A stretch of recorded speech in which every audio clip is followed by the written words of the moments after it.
Well, maybe PL as their fighting carry. That's pretty good. The AoE on Phoenix is a bit low, with the exception of Quap. So I think this is an okay solution. I think I like the Phoenix draft better, though. It looks a lot like it rounds out a lot better. Lots of stuns. Their tri-lane is really safe. Just about to say the same thing, and I can't believe I forgot about the Lion as the final pick. Gives them some. They have a lot of burst damage, a lot of control, and certainly a lot of push with the Drow Visage.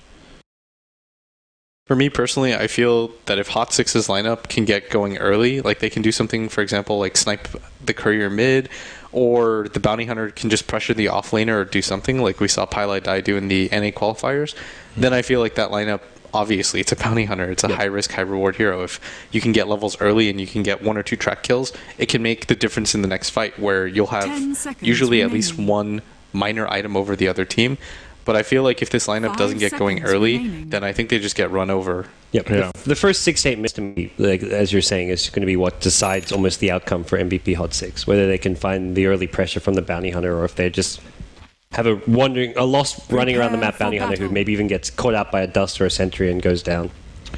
All right, well, with that, game number 1 of this best-of-5 finals. At the end of this, we'll know which MVP squad will be right into the main event of TI, and which one will have to go through the wild card. Game number 1 about to get underway. Your casters, Gods, and Blitz, take it away. Well, thank you, Zaire. Here we go. It's game 1 of best-of-5, as said, and this is the start for these two South Korean teams to make their say as to getting a direct place in the main event at the International. Before seeing drafts and stuff, did you favor either of these two teams coming into things, Blitz? I really thought that MVP Phoenix was going to actually beat them in the upper bracket finals. I thought they were a more stable team, but from what I've seen, MVP HOT6, they're just kind of willing to risk it all, it feels like. Like, the type of players that they are, especially, is high mechanical skill, maybe not the best controlled aggression, but I feel like in terms of actual skill ceiling, one of the highest teams in the scene, and I'm just so glad that I'm a little bit biased because I'm Korean and I live there, but I'm really glad that both MVP teams are going to be able to make it. Yep.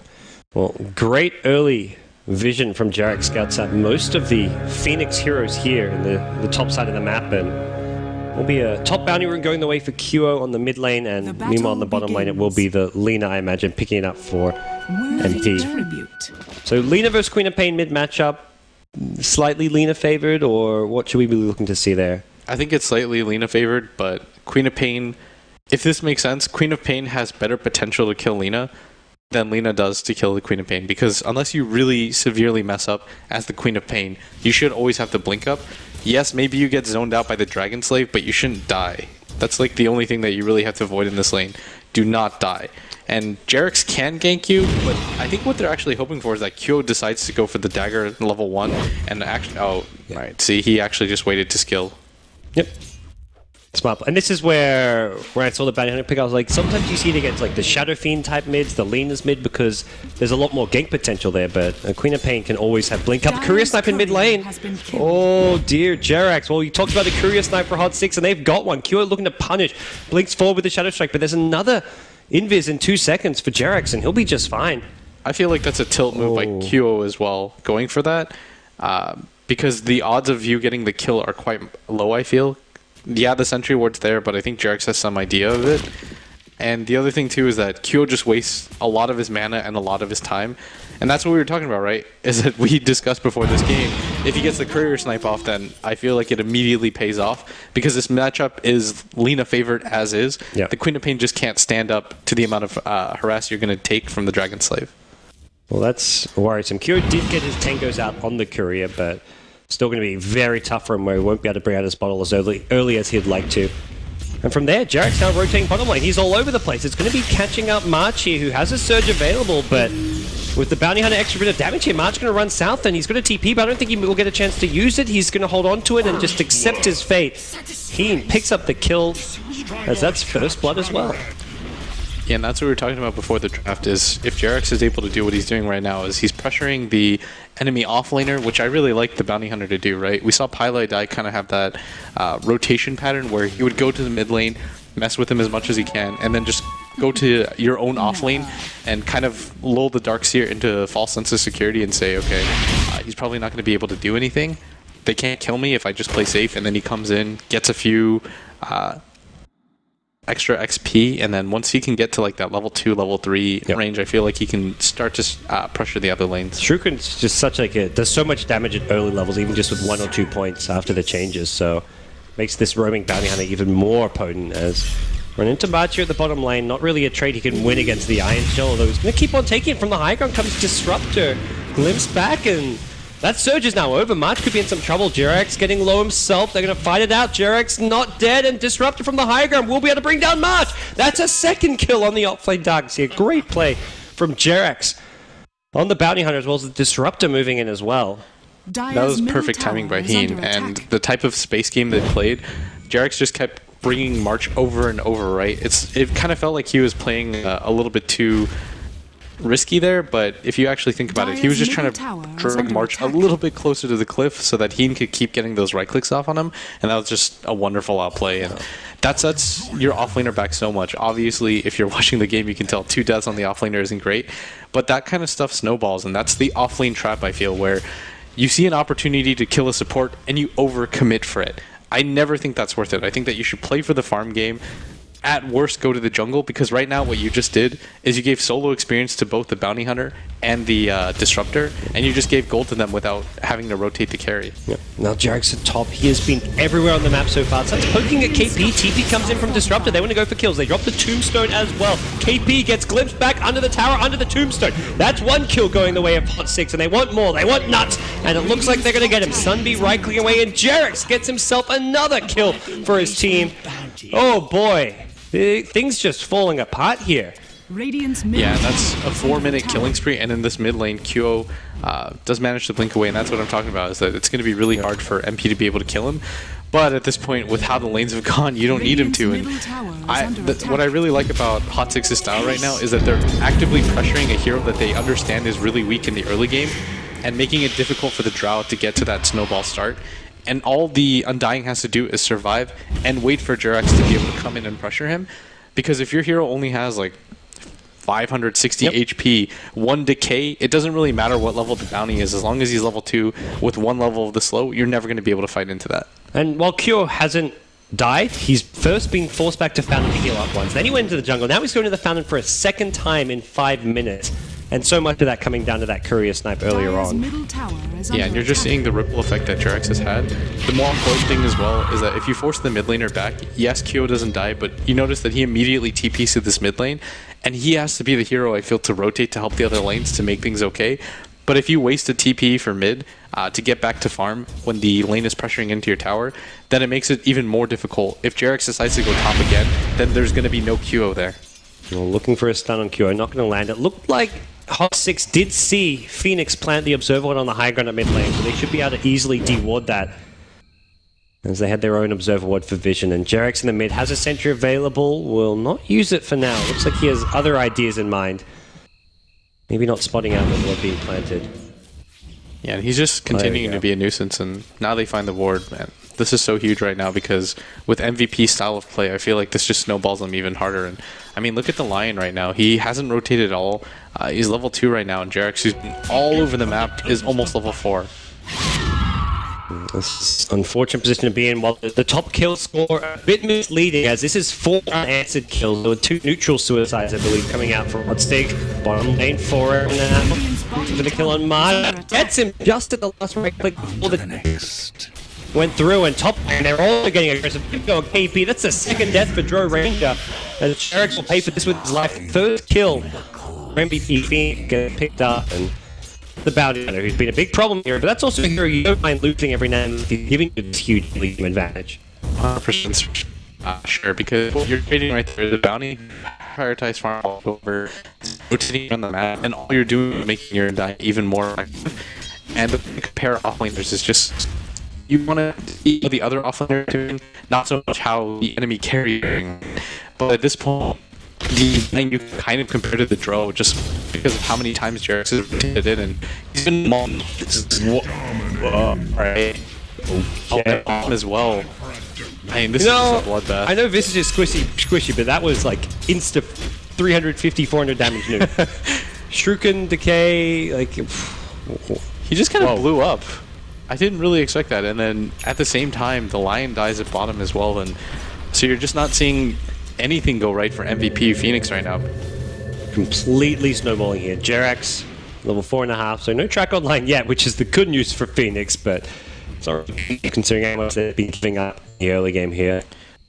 He was smoked up, and he's used his ability mid, if you notice that, Gods. Yeah. So that's another thing that he's able to rotate for that top lane. Imagine if he had been able to rotate for that top lane. There's been 2 times so far. Up goes the smoke. He went into the bounty hunter, and well, that's just a down. Again, this is more. He throws a good will die to the soul sergeant. In comes from the Cure's already committed the blink at just level 1. He'll die for this one. As Bounty Hunter picks up the kill, Jerax looking for a second on Nuts to get the glimpse back on Visage. Febby gonna die to the Disruptor. Meanwhile, Nuts dead as well. No. Oh man, that is just so much golden experience going the way of HOT6 here.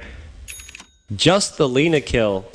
Not worth it in the slightest. And on top of that, you notice that they had placed a ward in the mid lane. It got dewarded, and then they just placed another one in Vision of that sentry before. That's some 3 tilt minutes. stuff. Yeah, I really feel like this is just MVP Phoenix getting a little bit. Maybe they're feeling the pressure because even that mid move, right, where Kyo got his courier sniped, I feel like he should have known that the bounty hunter was there. He could have checked that he had boots, and then he wastes most of his mana on him. I feel like this is less bad play and more just frustration. Well, they have somehow managed to get Visage up to level 6. Familiar's now in line, but in comes MP with the double nuke combo, and Jerax sets it up, gets level 6 off of that kill. Has track available. There's no Sonic Wave. That's the other bad thing for QO after that last fight, is it did put Sonic Wave on court. It's being slowed down. Turns Dragon Slave stun as well. MP will get the kill for Jerax, but did pay for it with his life. Meanwhile, Jerax is not going to walk. Let's go to kill MP. Suicide kill the bounty hunter. Now they're going to go into Nut. Here it's Nuts versus Sunbeam. Zombies sticking out a little bit. Just one other glimpse back. Pulls right into the field, and he is done for as they lose the mills as well. It just feels like one of those things. And you lost your bird. Yeah. By the way, that's like a 60 to 80 seconds or so of Familiars. And it feels 2 minutes. Okay, even better. I've been playing against Kyo for a really long time, and I kind of understand his mentality here. He feels he has to make something happen. He's one of those players where he'll like game relies on his performance a lot, and that does make him play a lot better. But I feel like when he gets into the type of scenario where he loses a lot, and he kind of just gets aggravated by the amount of things that he's had to do differently, where he's had to TP to the lane constantly, where he's been forced out by the Lina, and then he goes for that aggressive dive. Like, yes, you got the Lina kill, but at the same time, you're just giving up more and more levels and farm to Jerax, who, I mean, he hasn't pulled a single time, right? Like, he's actually just been rotating non-stop around the map, and he's picked up drums at 10 minutes. What? He got his first track kill, or even maybe a second one, but this should be an easy kill on Nuts here. May not even need the support backup, although there is an Undying nearby. Another Shadow Walk forward. Nuts underneath the tower. Okay, easy kill. Yeah, when a support bounty hunter is doing this right now to one of your other supports, it's just nowhere on the map feels safe anymore. Like, he was just going for a pull relatively close to his tower. Well, QO didn't want to blink because he knew there was a glimpse back, and you mentioned QO feeling like he has to make something happen, and it's kind of continuing to try and do so, but it's backfiring. Yeah, and right now, we talked about it. If the laning phase, the first 6 to 8 minutes goes well for MVP HOT6, then they can definitely build up an advantage, but they haven't even had to wait for the first 6 minutes. I think anyone expected to go this well as they find their 18th kill in 11 minutes. This is starting to get kind of ugly for MVP Phoenix. 5 of the top 6 net worth heroes all on the Radiant side. They haven't even pushed a single tower yet, but that's going to begin soon as they're pressuring bottom lane. They've been pressuring mid and top as well. And not much Phoenix can do. Dro's rotated just towards the Ancients and the jungle, feeling like no lane is safe.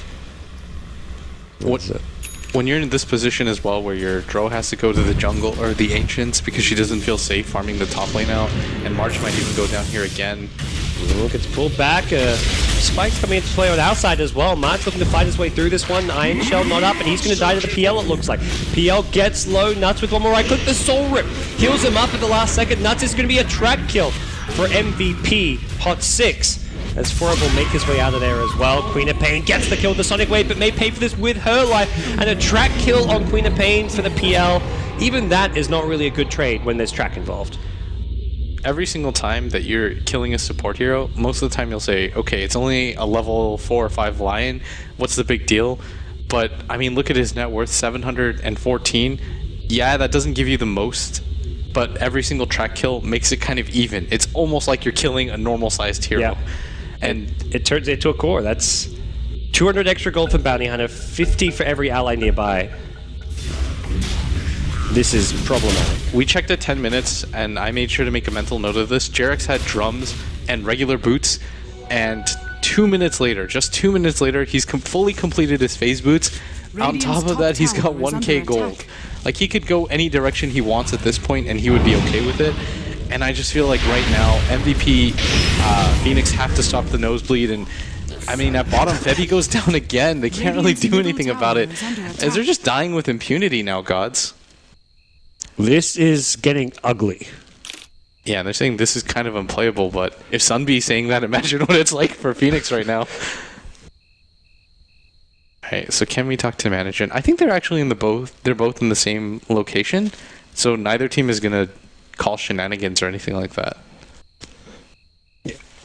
Yeah, it looks like it is the servers, not the location they're playing. I'm not sure if they realize that yet. So the admin's saying he has the same spikes. We'll take a look at this replay here at bottom lane, where Forev goes in with the lads. This was kind of a spiky fight, although I don't think the lag spikes necessarily affected the outcome too much, per se. And so March is going to get drop the wall, but I mean, they just don't have the damage right now because the line is such a low level. Because I feel if Warnuts is level 6 there, they get the kill on Phantom Lancer 100% assured. And maybe from a morale standpoint, it's worth it, but that's just another track kill. And you have to hard commit the Queen of Pain as well to come in and throw down the ultimate. Yes, you get the kill, but you're not looking to trade 1-for-1 against a bounty hunter in any scenario, I feel. No, even if you start killing off core heroes for supports, it still doesn't feel like the best trade from time to time. So we'll see. HOT6 now they're going to start claiming towers, and this is where Phoenix are going to lose all sets of map control. Dire's bottom tower is under More attack. than the fact that I feel Phoenix are playing poorly, I just think that this is HOT6 executing their strategy to perfection. Like, a lot of people are going to look at this and say MVP Phoenix played really bad, but I don't think that's the case here at all. Like, I'm not really going to criticize a lot of MVP Phoenix's choices. It just felt like HOT6 were one step ahead of them in every scenario. And at top again. Well, they're going to go into 8P. Here comes a rotation. Kua blinks in. He's committed to this one. He blinks in underneath the tombstone of all places. Tracked up. This is going to be multiple track kills going the way of HOT6. A third track comes out. Nuts gets caught out on the line. And oh boy, things have really, well and truly fallen apart. The sink is... the ship is quickly sinking here. That's a 13... I don't even know what to say. I'm just kind of reading off numbers here, but I just want people to understand the gravity of the situation. I mean, that's a 13-minute mech, almost hood undying in the off lane that was against a straight-up tri-lane. And that was a strong tri-lane as well. It was a triple ranged with a Visage and a Lion. Like, most heroes are going to struggle against that, and the fact that he's done as well as he has, I mean, you've got to give all the credit in the world right now to MVP HOT6. And this mid, I mean, Kua just moves forward again. Is he going to get picked off for this? And that to me is like, maybe they've just kind of thrown in the towel at this point almost. Yeah, it kind of feels like they're at the point where they're like, okay, what are we actually meant to do? We're so far behind. Maybe this is how they get things started. Forev is the target. He does get hit by the tail end of the gust, but he's so tanky right now. Another track goes down. Jarex is getting hit. He's dipping quite They're fighting on the tombstone again. They can't even find a kill for themselves. They're just throwing bodies at MVP HOT6, and this almost to me looks like time to call GG, and they will. Game 1 over and done with 14.5 minutes, 30 kills. What a massacre. That's 30 kills and 14. I mean, you can just throw the raw numbers at people, and anybody that's following this tournament right now can kind of understand for themselves what the deficit felt like. This just kind of felt like a classic case of one team got the ball rolling early, and they just never let go of it. Like, they had so many things go right for them. Kua loses his career, then they go top. The beautiful rotation by both supports, the outplay at bottom from March. It felt like things just kind of collapsed from the get-go, and they were never able to get back into the game. Well, we're rejoined by Zayuri and Purge, one of our faster games here at the qualifiers. Wow. That was all speedy. Jarex, honestly. Jarex set up so much. Courier snipe, started getting kills, pressured March, and from the first March kill, they were able to get a second, a third. Then he moved top. I mean, he had a drums and a phase. He became a core bounty hunter. He could have done whatever he wanted to. he just set up so many kills, and then at that point the game just kind of ended. Every fight that they took, there was good TP rotations. Disruptor showed up at the perfect time. I mean, it was like every fight that happened, HOT6 always teleported the right person into the lane at the perfect time to get the kill, and then the follow-up as well. They played that game so well. The only person that wasn't glaringly positive was MP, but he still got a lot of really good kills on supports in the mid to late game.